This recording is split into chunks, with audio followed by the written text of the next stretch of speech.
Audiolibro Feminismo para principiantes. Autoría de Nuria Varela. Capítulo 10. La globalización. Comerciar sin fronteras y sin escrúpulos. Vamos a aceptar, en nombre de la paz, la libertad, la democracia y las mejoras económicas, un sistema que ha normalizado la dominación, la crueldad y el trato degradante. Cita de Malka Markovich. Antiglobalización y redes de mujeres. El enemigo principal, ¿cuál es? ¿La dictadura militar, la burguesía boliviana, el imperialismo? No, no, compañeros. Yo quiero decirles esto. Nuestro enemigo principal es el miedo. Lo tenemos dentro. Estito dijo Domitila en la mina de estaño de Catal. Y entonces se vino a la capital con otras 4 mujeres y una veintena de hijos. En Navidad empezaron la huelga de hambre. Nadie creyó en ellas. A más de uno le pareció un buen chiste. Así que 5 mujeres van a voltear la dictadura. El sacerdote Luis Espinal es el primero en sumarse. Al rato ya son 1500 los que hambrean en toda Bolivia. Las 5 mujeres acostumbradas al hambre desde que nacieron llaman al agua pollo o pavo y chuleta a la sal, y la risa las alimenta. Se multiplican mientras tanto los huelguistas de hambre, 3000, 10.000, hasta que son incontables los bolivianos que dejan de comer y dejan de trabajar, y 23 días después del comienzo de la huelga de hambre, el pueblo invade las calles y ya no hay manera de parar esto. Las 5 mujeres han volteado la dictadura militar. Así cuenta Eduardo Galeano lo que ocurrió en La Paz en 1978. Millones de mujeres hacen esto mismo en todo el mundo. Durante la última gran crisis argentina con la quiebra financiera del país y la implantación del corralito, las mujeres organizaron el reparto de comida por las barriadas, resucitaron el trueque y resolvieron la mayor parte de las necesidades básicas con productos que ellas mismas ingeniaron en las casas. Son las mujeres saharauis las que han levantado un país en medio del desierto. Han conseguido escolarizar a todos los menores, han creado guarderías y mantenido huertos en la arena. La resistencia afgana frente a los talibanes fue organizada y sostenida por las mujeres de Rawa, que desafiaron las prohibiciones, la violencia y el terror de los fanáticos. Ellas organizaron las escuelas clandestinas para las niñas, la asistencia sanitaria negada a las mujeres, y recorrieron el mundo denunciando la situación que soportaban en su país con identidades falsas y reuniones clandestinas. Años antes, las madres de la Plaza de Mayo argentinas, también las abuelas, las viudas de Guatemala y las mujeres chilenas se enfrentaron a la impunidad de los militares. Se negaron a aceptar las leyes del punto final con las que los gobiernos de sus países querían olvidar la pesadilla de las dictaduras. Exigieron la verdad sin ceder a la resignación. En 1988, en medio de la primera intifada, 10 mujeres vestidas de luto y en silencio fundaron Mujeres de Negro. Eran israelíes y palestinas juntas, exigiendo la paz. Actualmente hay más de 1200 delegaciones de mujeres de negro por todo el mundo. En Belgrado, en Colombia, en España. Así, no es de extrañar que las mujeres formen la base del movimiento antiglobalización. Es el movimiento feminista y su forma de organizarse en redes de solidaridad antijerárquicas y participativas el que sirve de precedente al movimiento antiglobalización. El nombre surge en las protestas de Seattle en diciembre de 1999, cuando 50.000 personas llegadas de todo el mundo se organizaron para protestar contra la cumbre de la Organización Mundial de Comercio. Otro mundo es posible. Fue el grito que se escuchó en el primer Foro Social Mundial que se celebró en Porto Alegre, Brasil, en febrero de 2001, como respuesta a la cumbre de Davos. En esta ciudad suiza se reunían en las mismas fechas los poderosos del mundo. Otro mundo posible es el que se empañan en construir los movimientos de mujeres. Pero el enemigo es poderoso. Bajo el nombre de globalización se esconde la mundialización de la economía ultraliberal. Con la caída del comunismo en el este de Europa, el capitalismo ya no tiene barreras ni freno. La única lógica a partir de entonces es la lógica del beneficio y los intereses de las empresas, que priman frente a los derechos de los trabajadores o el respeto al medio ambiente. Esto ocurre tanto en los países emergentes donde se instalan las multinacionales en busca de mano de obra más barata o nuevos recursos para explotar, como en las democracias occidentales, donde los derechos de trabajadores y trabajadoras parecían más consolidados.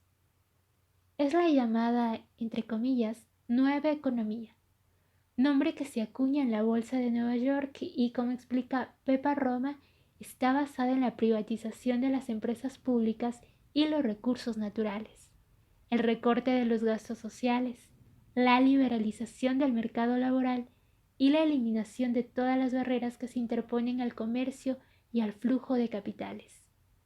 Son las instituciones económicas internacionales como la Organización Mundial del Comercio, el Fondo Monetario Internacional y el Banco Mundial las que imponen a todos los países la doctrina que interesa a la principal capital financiera del planeta.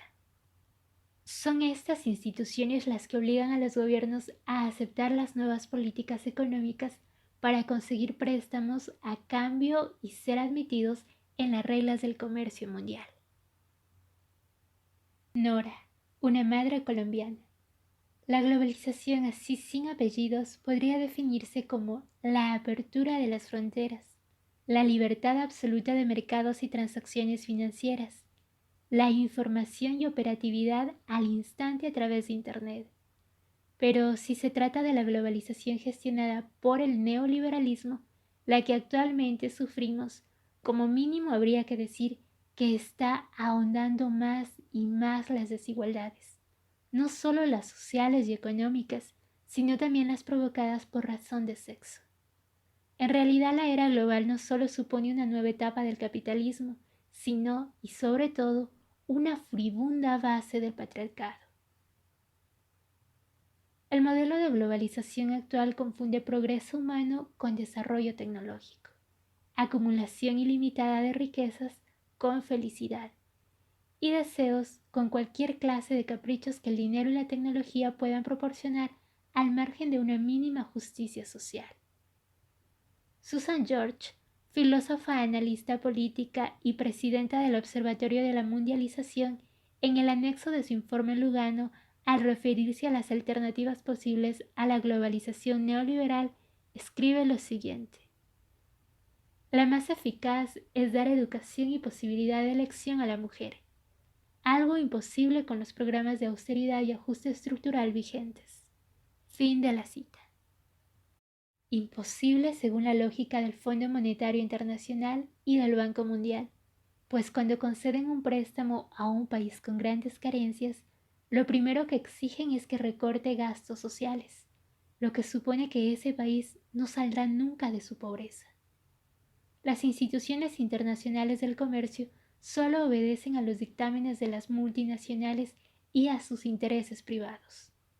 Han saltado la barrera de cualquier posible control, de modo que el Fondo Monetario Internacional, el Banco Mundial o la Organización Mundial del Comercio han transformado el mundo en mercancía, consiguiendo que el comercio en sí constituya un valor por encima de cualquier otra consideración ecológica, sanitaria, cultural o política. Esas mercancías son de todo tipo. Están los productos de consumo, pero también drogas, armas y seres humanos. Nora es una mujer colombiana. Su vida, sus circunstancias y sus reflexiones ilustran los efectos colaterales de esta globalización sin alma ni ética, mejor que ninguna teoría. La vida de Nora es mucho más explícita. Es como una madeja con la que se teje la red de pobreza, desprotección social, maternidad en solitario, tráfico de drogas, mafias y todo a caballo entre un país de la Europa rica y un país del sur. Dice: vine a España porque tenía un niño enfermo al que no podía operar porque no tenía plata. Se me murió hace 7 meses. Tenía 5 hijos, ahora me quedan 4. Ninguno me quita la pena del que perdí. Entré en prisión en 1996. Tenía 2 semanas de embarazo. Pasé el embarazo en la cárcel de Carabanchel. Mi hijo nació en Carabanchel. Tenía a mi hijo 3 meses cuando me llevaron a la prisión de Soto del Real. También en Madrid, y hace 6 meses que salí en régimen abierto a un piso de madres. Por las mañanas trabajo, por las tardes estoy con mi hijo, lo llevo al colegio y el resto del tiempo está conmigo. Los fines de semana está con una familia. Desde que estaba en Soto me buscaron una familia de acogida para que el niño saliera y para que perdiera la imagen de la prisión, porque los niños lo ven y lo guardan todo. Se llama Salomón. Ahora ya tiene 3 años y creo que está feliz. La familia lo lleva el sábado por la mañana y lo devuelve el domingo por la tarde. El resto del tiempo está conmigo. Los otros 3 están en Colombia con mi madre. La mayor está trabajando, no gana mucho, pero al menos trabaja. La menor se ha puesto a estudiar con dificultades, pero está estudiando. Y el menor no está estudiando. Tiene 10 años, pero no me alcanza el dinero para que estudien todos. Yo tenía 5 hermanos, ahora somos 4. Al menor lo mataron hace 10 años. Lo mataron en la calle, no sé por qué. Mi madre es una mujer muy sufrida. Nos ha sacado adelante y ha sufrido mucho. Cuando mataron a mi padre yo tenía 14 años. Lo mató a un amigo en una riña. Para mí desde entonces no existen los amigos. Mi padre lo era todo para mí, aunque mi madre ha sido una gran mujer, pero nunca llenará el vacío que dejó mi padre. Lo quería muchísimo, más de lo que pensaba. Era todo lo que tenía. He tenido compañeros, pero nunca un marido. Ninguno ha valido la pena. He salido adelante con los hijos y saldré adelante por ellos. He intentado tener una vida normal, tener una pareja, una familia, un hogar, ese cariño que yo vivía en mi casa cuando era niña, cuando vivía mi padre, el de una familia, pero no he podido. De hecho, estoy sola en España, desde hace 4 años. No tengo a nadie, solo a mi hijo. Sí, mi compañero está allí en Colombia, pero las cosas se enfrían con el tiempo y decides seguir adelante con la vida y no amargarte, porque ya tengo suficientes motivos para estar mal. Las hijas están muy grandes. Un hombre es una cantidad de problemas que si llega porque llega y si no llega porque no ha llegado. Mi padre era taxista cuando era chica. Vivíamos pobremente, pero vivíamos bien. De hecho, teníamos casa y cuando mi padre murió le quitaron la casa a mi madre y nos quedamos en la calle porque mi padre no tenía papeles de la casa. Se la había vendido un tío de él, el marido de una tía, y cuando mi padre murió le reclamaron la casa a mi madre. Sacaron a mi madre de la casa y la vida desde entonces se complicó muchísimo. Desde entonces tengo muchísimo rencor siempre porque esa fue una grandísima injusticia.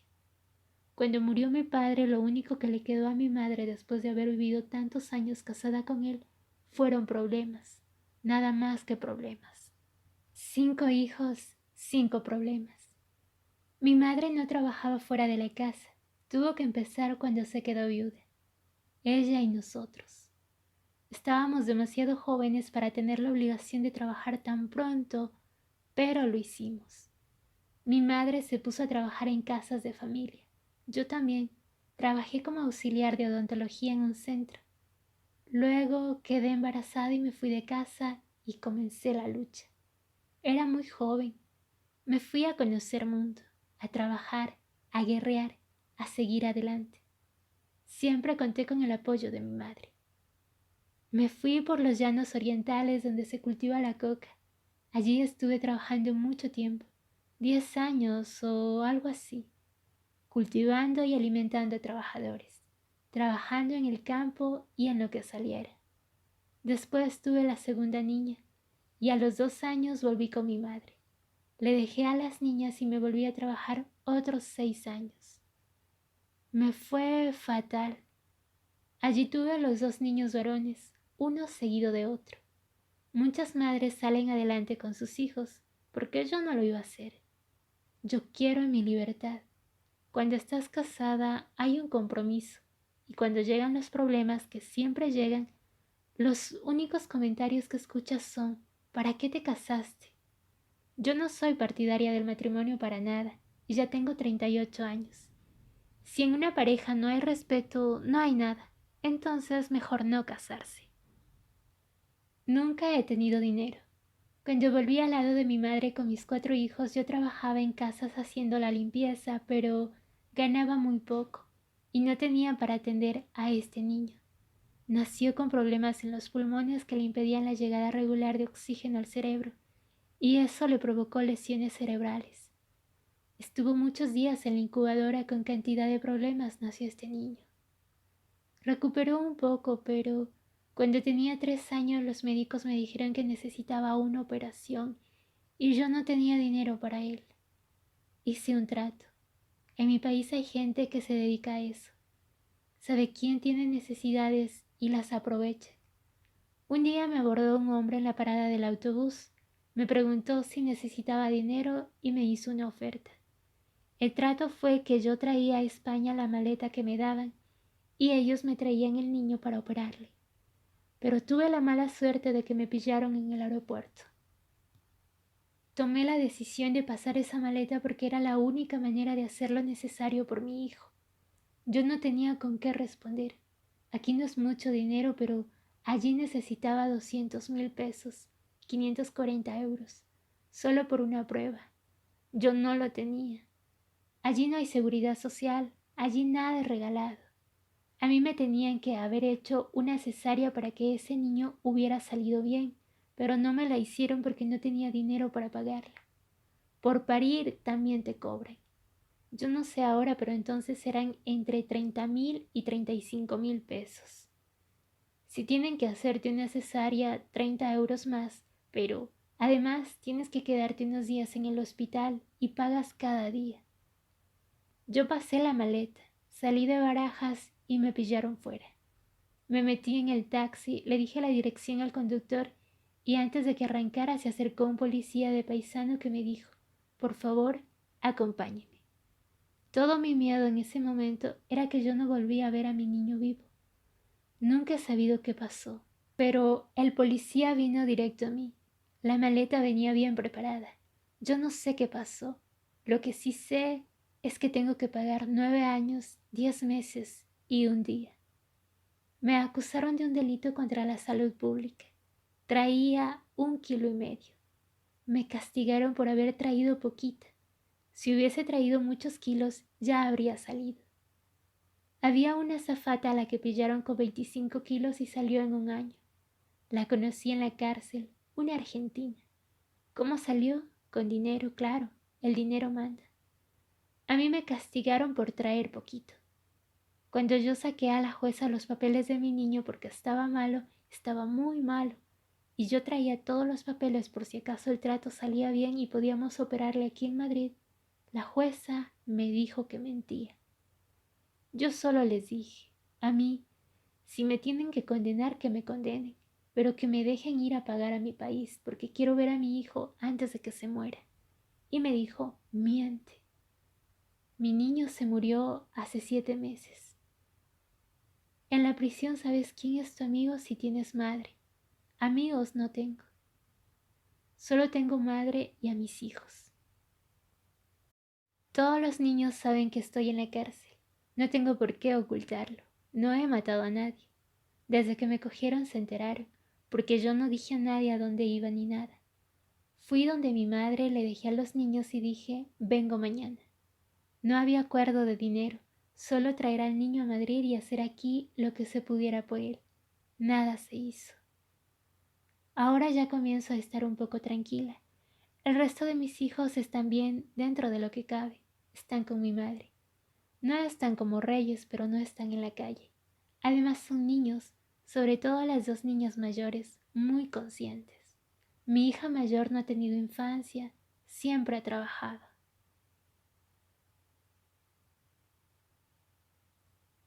Feminización de la pobreza. La globalización es un fenómeno nuevo debido a la mundialización de las comunicaciones y a la expansión informática. lo que ha permitido a un capitalismo avanzado las transacciones especulativas en tiempo real. Los mercados financieros trabajan las 24 horas del día, transfieren enormes cantidades de dinero que enriquecen a pocos y hunden a países enteros. Pero la actual globalización económica solo da total libertad de movimiento al capital y al comercio, no a las personas. La internacionalización de las relaciones económicas a nivel mundial y las desigualdades cada vez más profundas entre los países ricos y pobres, entre otros múltiples factores, han determinado que cada vez aumente el número de personas que buscan oportunidades en otros países a través de las migraciones. La globalización potencia la liberalización de las relaciones económicas y los procesos de integración entre países y mercados, pero no ocurre lo mismo cuando se trata de personas. Las posibilidades de emigrar de forma legal son cada vez menores. Sin embargo, los flujos migratorios son incontrolables y las personas siguen pensando en abandonar sus países como la única salida a situaciones de precariedad, pobreza o desigualdad. En pocos años, las mujeres se han convertido en las protagonistas de los procesos migratorios, abandonando solas sus lugares de origen e insertándose en el mercado laboral de los países de destino para iniciar una nueva vida. Esta situación no es casual, ya que se constata que la pobreza se extiende cada día más entre las mujeres hasta acuñar el concepto de feminización de la pobreza. Las penurias económicas, las catástrofes naturales, las guerras y conflictos armados que se suceden en los países del sur, el nivel de desempleo, las reformas económicas estructurales, la falta de oportunidades, las cargas familiares, las discriminaciones sexuales, todo esto afecta en mayor medida a las mujeres que ven en la emigración una salida posible. Es un fenómeno nuevo. Hasta hace un par de décadas, las remesas que llegaban a las familias de los inmigrantes eran enviadas por los hombres. Hoy casi la mitad de estos envíos los realizan las mujeres, y en algunos países latinoamericanos la aportación femenina llega al 80%. La ley del mercado, que en la práctica equivale a la ley del más fuerte, arroja los márgenes de la economía a los que están en peores condiciones para competir, especular e invertir. Eso hace que sean las mujeres las que llevan la peor parte. Las mujeres, al estar menos integradas en estructuras laborales y de poder, junto con los niños, son las principales víctimas tanto en el norte como en el sur. El 80% de los despidos tras las crisis del suroeste asiático afectaron a mujeres. La línea más baja de pobreza está ocupada en un 80% por mujeres. 3/4 de la humanidad viven con menos de $2 al día, y entre ellos más de 1.200 millones de personas viven con menos de $1 al día, de las que el 80% son mujeres. Según las estadísticas del Banco Mundial, la distancia entre ricos y pobres ha aumentado un 250% desde 1960. Hoy, las 225 personas más ricas del planeta acumulan tantos recursos como los 3.000 millones de personas más pobres, es decir, la mitad de la humanidad. Y esa mano de obra femenina, cuando llega a los países ricos, suele encontrar tan solo algunos reductos para desarrollarse, principalmente servicios domésticos y, entre comillas, servicios sexuales. Además, en la caída de las barreras en función del mercado, las fronteras se han hecho más permeables y ahora resulta mucho más fácil mercadear con todo: órganos humanos, prostitución, esclavitud sexual, tráfico de personas, pornografía, armas y drogas constituyen los mercados más suculentos. De hecho, después del tráfico de armas y la droga, el negocio de la prostitución es el que más dinero mueve. El cruce de caminos del capitalismo y el patriarcado, la prostitución. La mercantilización de las cosas y de las personas se ceba principalmente en las mujeres, y sus cuerpos se afianzan más y más como objeto real y simbólico de la dominación. La prostitución femenina, la pornografía e incluso la esclavitud sexual han crecido escandalosamente con el empobrecimiento, las guerras y las migraciones. Efectos multiplicados planetariamente por las posibilidades de Internet, cuyos contenidos en un 45% divulgan y venden este tipo de prácticas. La prostitución no es un fenómeno nuevo, pero el desarrollo de la globalización la ha potenciado hasta cifras inimaginables hace un par de décadas. En realidad ya no se puede considerar la prostitución como un hecho local o nacional. La prostitución es actualmente una manifestación internacional tremendamente compleja, cuyo análisis requiere tener en cuenta las relaciones económicas y de poder que a su vez se manifiestan en la familia, la sociedad, los estados y el proceso de globalización mundial. La profesora Anuradha Koraira, directora de MIT Nepal, organización que se encarga de atender a las niñas víctimas del abuso sexual y de las redes del tráfico sexual, explica que cada año se trafica con niños y niñas en todo el mundo para su explotación sexual. Solamente en Asia, más de 1 millón de mujeres y niñas son vendidas anualmente a la industria del sexo.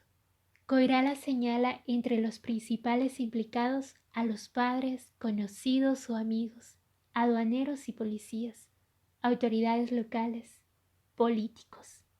Pero también inciden las desigualdades económicas, las diferencias de género, el fracaso familiar, el analfabetismo y la falta de voluntad política. Sobre su país, Nepal, la profesora destaca que la edad de las mujeres que son traficadas oscila entre los 7 y los 24 años, y como un daño añadido que, si estas mujeres y niñas consiguen regresar a sus comunidades de origen, son rechazadas. La presidenta del Centro Internacional para los Derechos de la Mujer, La Estrada, Katerina Levchenko, aseguraba en el Foro Mundial de Mujeres contra la Violencia celebrado en Valencia en el año 2000 que la difícil situación económica por la que pasaba su país, Ucrania y en general todas las repúblicas exsoviéticas era el punto de partida del tráfico de mujeres. Según Levchenko, los factores que influyen en la expansión de este tráfico son múltiples. En la mayoría de los países de la antigua Unión Soviética, las mujeres disfrutan de igualdad formal y legal y sufren al mismo tiempo una acusada discriminación sexual en todos los aspectos de la vida pública y privada. Pero junto a la pobreza también son factores para analizar la ausencia total de leyes que traten los tráficos de mujeres y el negocio del sexo, la falta de protección de las víctimas y las razones psicológicas de las propias mujeres. La crisis general ha llevado a las mujeres a tener una baja autoestima y al empoderamiento de su estado psicológico. Siguiendo el principio de no puede ser peor, las mujeres acceden a una serie de proposiciones sospechosas sin considerar las posibles consecuencias de estas decisiones. Nos comenta Levchenko. También están quienes asumen cualquier riesgo con tal de salir de su país y mejorar su vida. Así la entrada en el mercado del sexo puede ser voluntaria o forzada, y las vías prácticamente iguales en ambos casos. Anuncios para trabajar en el extranjero, invitaciones por parte de algún conocido, anuncios y contratos matrimoniales, Internet y sus páginas web mundiales conocidas como la web de novias, las agencias de viajes para turistas o el sistema de au pair. En el mismo foro, Dioro Niadje, ex ministra de Senegal, exponía la realidad africana. La Organización Internacional del Trabajo estima que existen 250 millones de menores de 5 a 14 años de edad que trabajan en los países en desarrollo, y sobre este total, entre 50 y 60 millones efectúan trabajos peligrosos. Las niñas son particularmente vulnerables puesto que, en muchas sociedades, nacer en un ambiente pobre significa exponerse a formas insidiosas de discriminación. En África, las niñas de las áreas más desfavorecidas a menudo viven a la sombra de sus hermanos, más privilegiados en materia de alimentación y de atenciones médicas y escolares. A merced de los hombres de su familia y de los de sus comunidades, son confinadas en la ignorancia y el analfabetismo. Esta situación las convierte en el blanco principal de abusos y violencias cotidianos en sus puestos de trabajo. En Senegal, las principales situaciones que indican formas extremas del trabajo infantil tienen que ver con el trabajo doméstico de las niñas, el trabajo en ciertos sectores agrícolas y pesqueros, así como con la explotación sexual a través de la prostitución y de la mendicidad.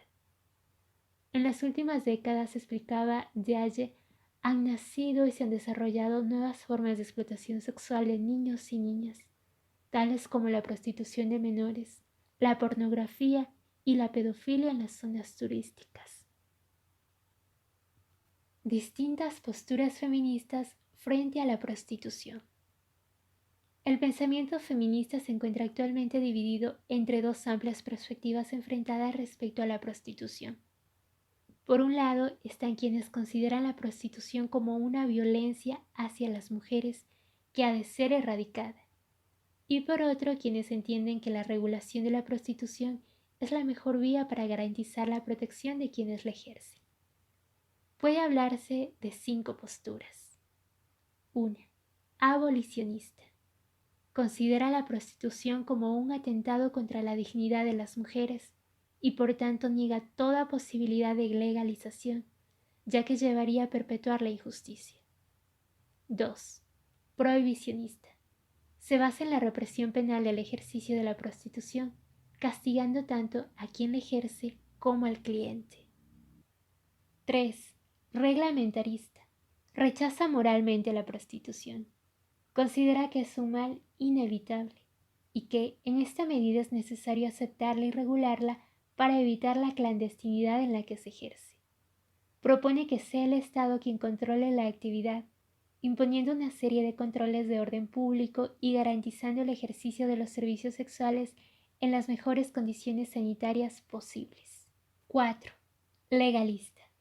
Considera que la prostitución debe ser regulada en su totalidad como una actividad laboral más, otorgando a las trabajadoras de la industria del sexo los mismos derechos y la misma protección social y jurídica que al resto de los trabajadores. Pretende eliminar las situaciones de explotación y desprotección que conlleva la clandestinidad de su ejercicio. 5. Regulación hacia la abolición. Es una postura alternativa que propone la superación del actual enfrentamiento entre quienes defienden la abolición y las defensoras de la postura legalista. Se defiende la regulación de la prostitución para fortalecer la posición de las mujeres frente a la violencia u opresión que padecen en el ejercicio de la actividad. Pero se trata de que la regulación tenga como estrategia la abolición de la prostitución por medio de un cambio estructural mucho más profundo que afecta tanto a las esferas sociales como a las económicas y jurídicas. En la práctica, las posturas mayoritarias se reducen usualmente a 2. En terminología de Caxa X. Segman, el modelo regulacionista y el neoabolicionista o modelo nórdico. En el marco europeo, en el primer modelo se encuentran los países que han regulado la prostitución como un trabajo más y que han despenalizado el proxenetismo como Alemania, Holanda, Austria o Suiza. En el segundo están quienes no penalizan a las personas prostituidas, pero sí a los proxenetas y a los compradores prostituyentes. La pionera en desarrollar este segundo modelo en políticas públicas fue Suecia, y más tarde fue seguida por Noruega e Islandia. El Estado español, como señala Beatriz Gimeno, es considerado como uno de los mayores burdeles de Europa en disputa por ese primer puesto con Alemania.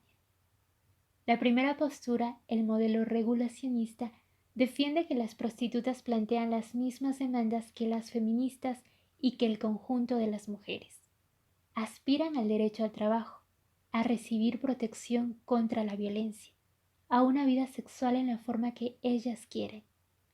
Estas son cuestiones básicas para el feminismo, así que la lucha es la misma. La piedra de toque son los derechos de las trabajadoras, la consideración de esta actividad como trabajo y por tanto generadora de una serie de derechos equiparables a los que se desprenden de otros trabajos y no como violencia o esclavitud sexual. Esta postura insiste en que son las prostitutas quienes deben hablar, sin que nadie lo haga en su nombre, y defiende que muchas mujeres afirman su derecho a prostituirse y ser consideradas como el resto de las trabajadoras. Aseguran que las demás posturas acaban silenciando y victimizando a las mujeres que se dedican a la prostitución.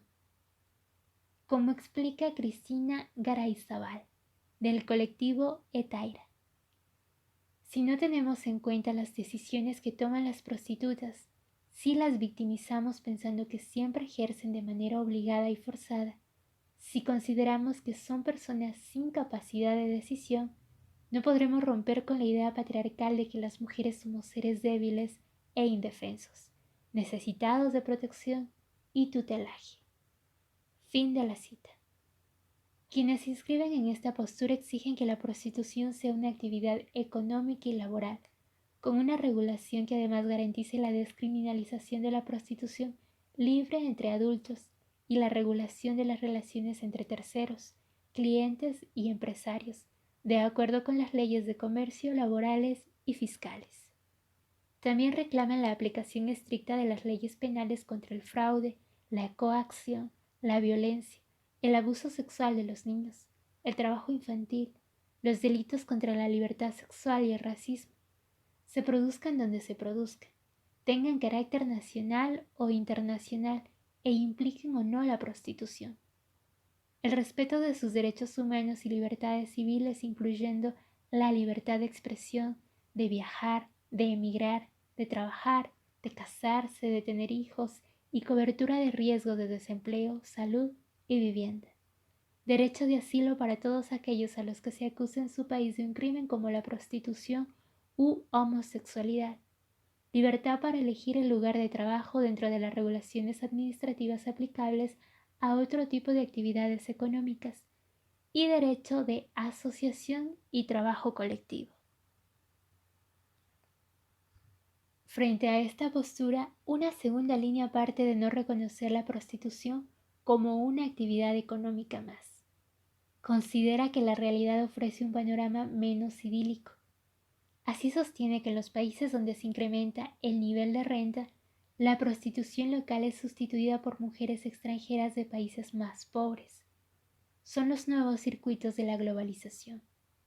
Argumenta Beatriz Jimeno que la prostitución es la institución que sirve al mantenimiento del orden de género, puesto que por un lado permite a los hombres individualmente, a cada uno de ellos, tanto usando la prostitución como con la posibilidad que tienen de usarla en cualquier momento, capital simbólico masculino, una especie de plusvalía de género. Y al mismo tiempo, desde el punto de vista social, todo el sistema patriarcal se confirma y estabiliza, se naturaliza, por lo que la igualdad es imposible mientras exista la prostitución. En la misma línea de análisis se analiza la prostitución como una realidad múltiple, como un sistema prostitucional, entendiendo este como un conjunto estructurado y racionalmente entrelazado de actores e intereses que han institucionalizado la subordinación de las mujeres y la permanente disponibilidad de las mismas para los varones. El salto conceptual desde la prostitución al sistema prostitucional supone reproblematizar la prostitución, sacándola de los márgenes en los que tradicionalmente se había encasillado, como si fuese ahistórica y apolítica, y alejar el estudio de la prostitución del debate en el que estaba inmerso en los últimos años, el mito de la libre elección. Un debate en el que no caben factores determinantes como la situación económica, la actividad migratoria o el poder simbólico, por poner solo 3 ejemplos de ámbitos ineludibles.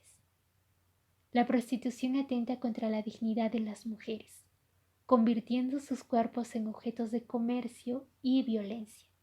Para muchas feministas, la prostitución es el más violento punto de unión entre patriarcado y capitalismo. Así señala Rosa Cobo que la industria del sexo se encuentra en la intersección de dos procesos: la reorganización de la economía mundial que tuvo lugar en los años 70 y 80 y la reestructuración de las sociedades patriarcales que comienza a hacerse visible en los 80 y se confirma en los 90. La industria del sexo de hoy es la consecuencia tanto de la reconfiguración del capitalismo global como de la reestructuración de los patriarcados contemporáneos. Añade Cobo que también en la prostitución se encarna la idea capitalista de que todo es susceptible de ser comprado, es decir, el principio de que los deseos pueden convertirse en derechos si se tienen recursos suficientes para pagarlos. De manera que para Cobo la prostitución es un espacio simbólico y material privilegiado para estudiar cómo en el capitalismo global y en los patriarcados contemporáneos se hace realidad la lógica de la explotación sexual, de los beneficios económicos y de la indiferencia hacia los derechos humanos. Una lógica y un discurso neoliberal que han calado tanto en las sociedades contemporáneas que están planteando un nuevo modelo de explotación que participa de todas las características políticas y socioeconómicas analizadas en la prostitución. Los vientres de alquiler. Si la lógica neoliberal dice que todo se puede comprar y vender, especialmente el cuerpo de las mujeres, ¿por qué se va a poner límite a la compra-venta o alquiler de vientres, embarazos y niños y niñas? De nuevo, un discurso que adrede confunde en deseos de quienes tienen capital para sufragarlos con derechos y elimina los derechos humanos de quienes no tienen recursos. La unión entre violencia y prostitución también se pone de manifiesto en otros contextos. Así asegura Merinesh: millones de mujeres del mundo están sujetas y padecen los daños de la explotación sexual, que comprende desde la violencia física, violaciones, tortura, maltratos, raptos y asesinatos, a la violencia emocional, tratar a las mujeres como un objeto de usar y tirar. Las industrias sexuales locales y globales han hecho fortunas para macarras y traficantes, y maltratan a un número creciente de mujeres mediante la prostitución, el turismo y el tráfico sexual, los negocios de compra de mujeres por correo y la pornografía. Fin de la cita. Según Naciones Unidas, en 6 de cada 8 países en guerra o conflicto, a los que se enviaron cascos azules o tropas de paz, aumentó la prostitución de las niñas. Los soldados que pertenecían a la misión de observadores de las Naciones Unidas en Mozambique enviaron a este país, una vez firmado el Tratado de Paz de 1992, a niñas reclutadas entre 12 y 16 años en calidad de prostitutas. En todos los campamentos de refugiados, el 80% de las personas que viven en los campamentos son mujeres, niños y niñas. Ahí prolifera la prostitución. La violencia simbólica también forma parte de la prostitución. Esta existe porque hay demanda masculina. No habría tráfico de mujeres si no existiera demanda. La prostitución es el universo donde las fantasías sexuales masculinas, sean cuales sean, siempre se cumplen. Mediante la prostitución desaparece la sexualidad femenina, y es un ámbito donde los hombres aprovechan su hegemonía en el mundo. Peter Sills dice: a los varones su sexo les da derecho a disfrutar del entorno, el espacio, el tiempo, el cuerpo y la sexualidad, aunque sea con violencia. La prostitución es una industria de esclavitud en función de unos compradores que siempre se mantienen invisibles. El cliente y la sociedad ocultan la violencia con una estructura formada por el dinero. Fin de la cita.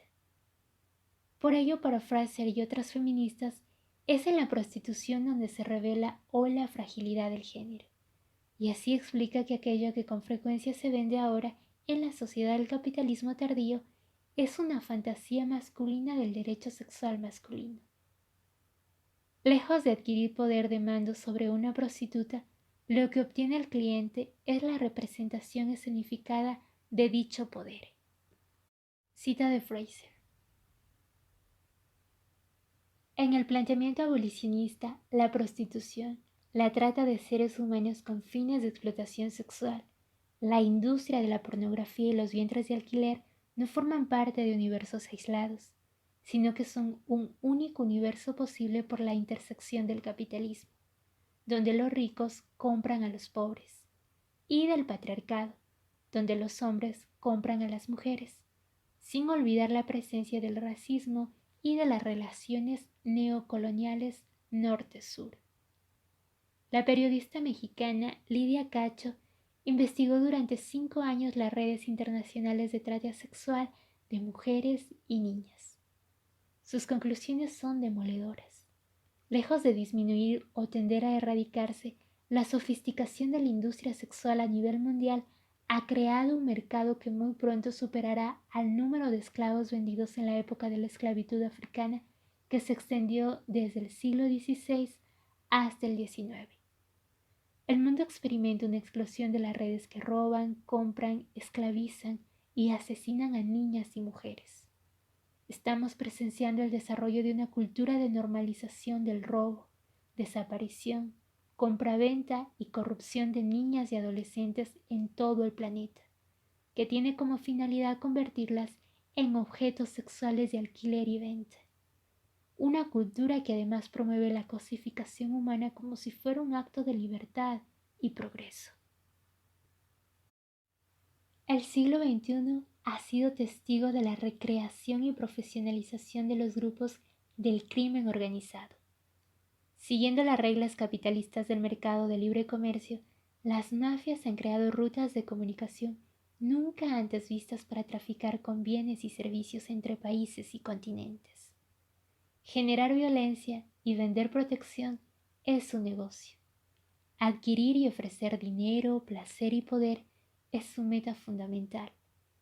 La trata de personas documentada en 175 naciones demuestra las debilidades del capitalismo global y la disparidad provocada por las reglas económicas de los países más poderosos, pero sobre todo revela la normalización de la crueldad humana y los procesos culturales que la han fortalecido. Cada año, 1.39 millones de personas en todo el mundo, en su gran mayoría mujeres y niñas, son sometidas a la esclavitud sexual. Son compradas, vendidas y revendidas como materia prima de una industria, como residuos sociales, como trofeos y ofrendas. Señala Cacho que aunque todas las formas de la trata de personas responden a la búsqueda de poder económico, la trata sexual fomenta, recrea y fortalece una cultura de normalización de la esclavitud como respuesta aceptable a la pobreza y la falta de acceso a la educación de millones de mujeres y niñas. Es decir, el cruce de caminos entre el neoliberalismo y el patriarcado ha generado un discurso que pretende inocular en las sociedades del siglo XXI la normalización de la existencia de millones de mujeres y niñas de, entre comillas, derecho, personas utilizadas simplemente para satisfacer a millones de hombres en el mundo. Uno de los recursos más utilizados para inocular este virus en la sociedad es el argumento de la libre elección. Pero como señala la antropóloga francesa Françoise Hegethe, decir que las mujeres tienen el derecho de venderse es ocultar que los hombres tienen el derecho de comprarlas.